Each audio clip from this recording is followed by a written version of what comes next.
Awesome. I just got a message that we're recording. So welcome to, I guess this is the Mountain Mama's Zoom clinic on road biking. My name is Erin. I know a few things about bikes and I'd like to share them with you tonight. I have a list of things to go over. Some of them have to do with the rider, and some of them have to do with the bike itself. So to begin with, I always like to teach people what I call the ABCs and 1, 2, 3s of biking. And this works for whether you're road biking, mountain biking, fat tire biking, anything. The ABCs are for the bike, and the 1, 2, 3s are for the rider. So the A in the ABCs is for air pressure. Before you take your ride, make sure your tires are pumped up to the right proper air pressure. You can check that on the sidewall of your tire. It will give you a number reading in PSI. Typically, road bikes like to be in the 100, 110 range. Mountain bikes can be 35 to 65, just depending on the width of your tire. And fat bikes can even go down to, 10, 15, 20 PSI. So check that, make sure your tires are nice and tight. The tighter, the better on a road bike. You want to match your riding surface. So if you're riding on hard pavement, sidewalk, make sure you're on the higher end of your PSI for tire pressure.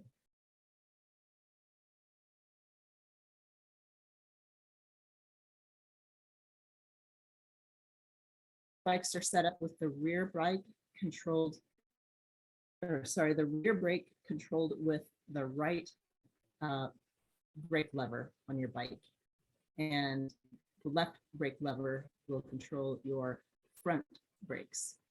So rock your bike back and forth, so roll it back and forth. When you go forward, do the left lever and feel that grip, feel that nice strong snap of the brakes to catch your tire. Same thing going in reverse with your right. Check your rear brake by rolling your bike in reverse, rolling backwards. If those two things are good, then you're good to go for a ride. C is for chain on your bike. You want to make sure your chain stays clean, lubricated, so that it's moving easily along the cogs, shifts easily, it's responsive to the derailleur, and that makes for a good, happy ride. So the 1, 2, 3s, number 1 on your bike is your seat height. Especially if you're renting a bike or borrowing a friend's bike, you want to have proper seat height, seat clearance, bike frame clearance from your body. So standing over, straddling the bike, you want to have maybe about an inch or so on a road bike clearance between the top tube and your body. Sitting on the saddle, you want to be able to have, your toes touch just, the ground easily. That's a pretty good seat height. If you're a newer rider, you can go a little bit shorter, and that'll help you feel a little bit more stable if you need to step off the bike quickly. Number 2, the rider is your brake reach. It's not as much of an issue on road bikes because of their handlebar style. So I'm just going to skip over that one. Number 3 is obviously a helmet. Please ride with a helmet. Keep your head protected. Make sure that it's covering your forehead. Make sure that your straps are creating a V over your ears. That provides the snuggest fit around your head.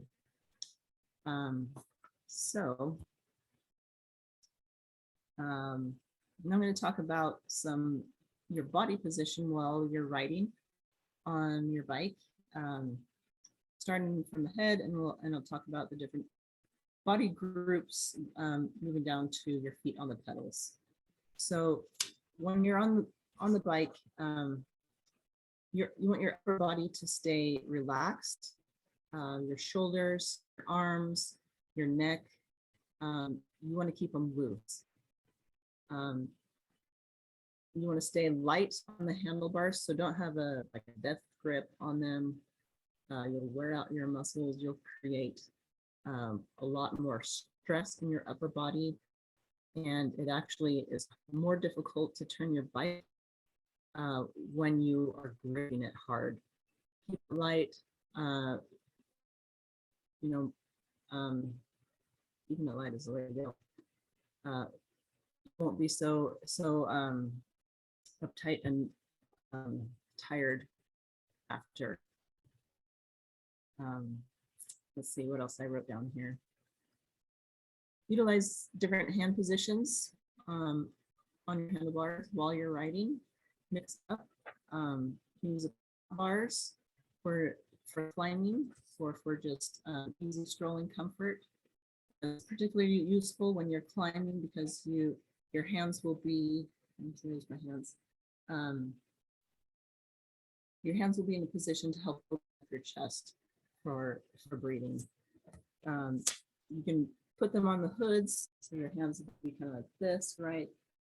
For flat roads, rolling hills, and then down in the drops here, for when you're trying to be more aerodynamic, for sprinting, for descending. So mixing up your hand positions helps remind you to stay loose on the top of the bike. And that little bit of movement around can go a long way in helping your body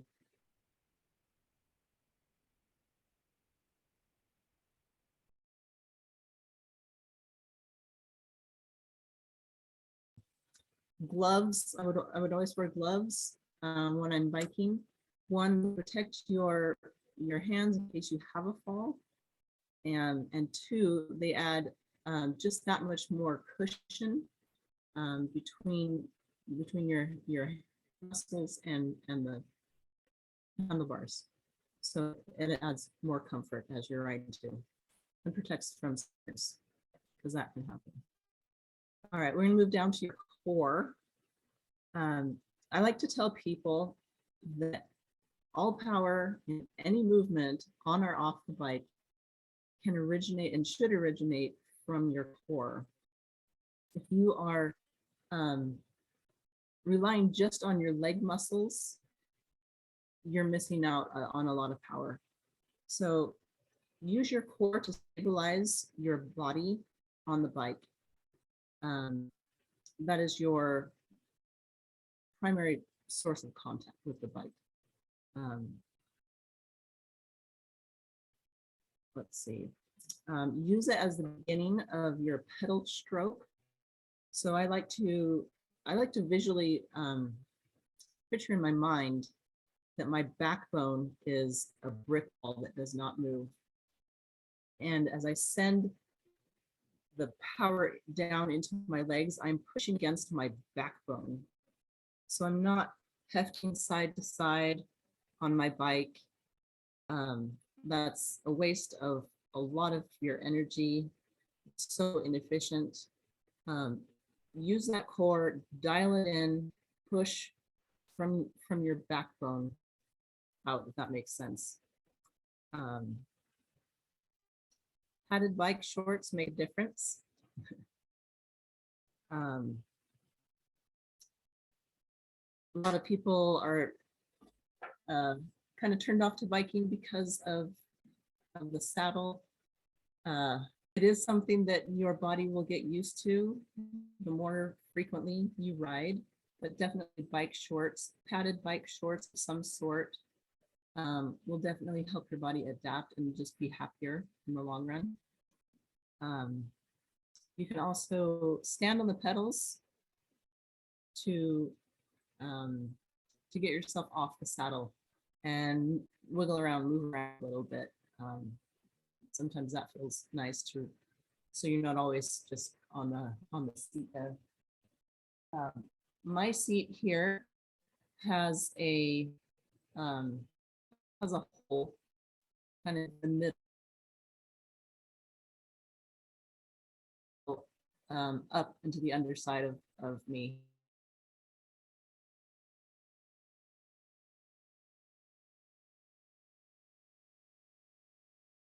Sitting down, if that makes sense. Okay. This is how you power the bike. It's your legs, it's your pedal stroke. And the more you practice your pedal stroke, the more you practice pedaling techniques, the more efficient you will be on the bike. You'll go further with less energy. And so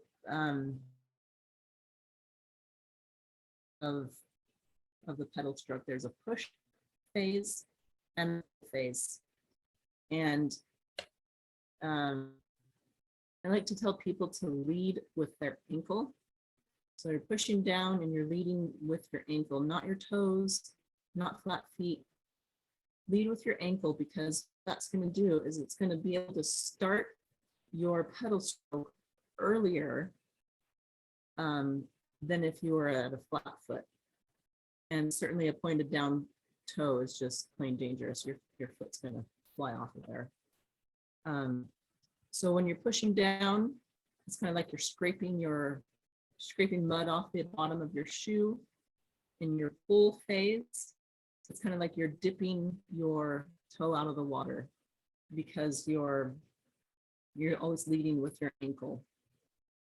If you have footless pedals, this is an awesome way to practice this technique, and you will use different muscles than just the pushing muscles when you're also pulling. So you're working more muscles, but more muscles less than the few muscles you would use more if you were just pushing. That makes sense. If you're just pushing, let's say you use 2 muscles. If you're pushing and pulling, you use 2 more. So you're using 4 muscles. I'm not saying that's the number, but you get the idea, hopefully. So you're gonna find a lot more efficiency in that kind of pedal stroke than just stomping down on the pedals. All right, move on to riding techniques. So I just made kind of a list of things that I thought of. A good way to practice those pedal strokes is to take one foot off of your pedal altogether. Rest it on your down tube, whatever you need to, stick it out to the side, fold it up into the back, get it out of the way to the other pedal. But just practice pedaling with one foot to get that that cadence and that rhythm, push-pull motion. And that's a really good drill to try. Second thing is riding with a pack, also known as drafting. This can save like 30 to 40% of your pedal energy to be able to drive off someone. So that's something that you can learn, and certainly requires a lot of practice and a lot of communication with the other people in your group. Because definitely you can ride a lot further by drafting off someone. And certainly if you're doing this, it's polite to take turns being the lead. Nutrition and hydration. You want to maintain your energy and your electrolytes on rides, especially if they're over 2 hours. I experiment with different foods and different liquids to see how your body reacts, besides just what it tastes like. Because sometimes you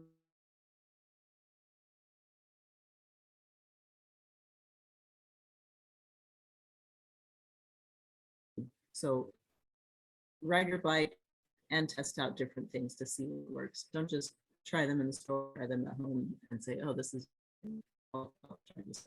Try it when your body is in to see how it works. Another way to get faster on your bike is to become more aerodynamic. So that's, cycling specific clothing, the tight fitting clothes, aerodynamic helmets and wheel sets, and those are just different components that can add to the efficiency of your bike. Certainly spending more time in the tops, getting air bars, if you're up for that kind of thing, can also help with speed and efficiency. So those are more, a couple of those are kind of more advanced. Also on my list was a note to shift early. So don't wait till you're going up that hill or down that hill before you shift. You want to shift before you get there so that your bike is ready to go.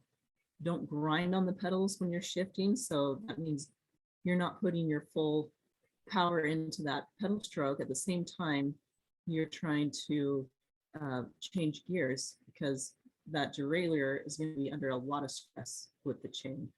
So a split second is all it needs. A little bit of lightness on the pedals as you shift, and then you can hammer it out and keep going. Go slow to go fast. So this is kind of an interesting way to build up your endurance while riding. Is to practice riding below your lactate threshold and below your heart rate maximums. And I say to do that because a couple of things. If you're always practicing at the highest range that you can possibly do, you're gonna burn out. You're gonna worry about. You're gonna hurt yourself, and you're gonna have a longer recovery time. Where if you spend more of that time riding just below those levels, you'll be able to build up your endurance faster. And then when you need those maximum performance moments, you will have them in reserves. Wear sunglasses. Sunglasses protect your eyes from drying out and from flying insects and other things that are out there. So wear a good pair of sunglasses, and that can go a long ways.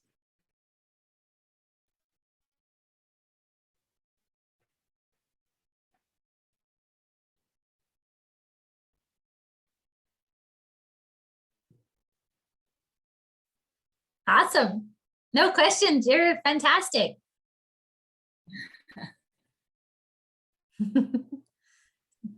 Well, thank you so much, Erin, for presenting tonight. And you are one of our fantastic road bikers in our Mountain Mamas group, and have taught and instructed so many women and led so many trips. And we're excited that road biking is going to get bigger and more popular, and we'll be doing cooler, bigger rides in the future. So thank you so much. Yeah, it was fun to think of things that I wanted to say. Like, nobody's